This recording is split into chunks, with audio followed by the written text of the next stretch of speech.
Once upon a time, in a forest, there were many animals living together.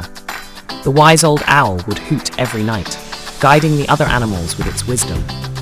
The playful squirrels would chase each other around the trees, spreading joy in the forest. The busy bees would buzz around, collecting nectar to make delicious honey.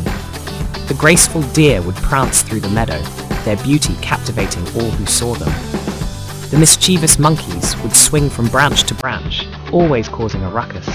The gentle turtle would slowly make its way through the forest, carrying its home on its back.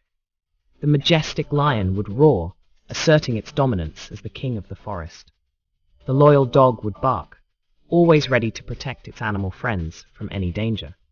And so, the animals lived harmoniously in the forest, each playing their part in the circle of life.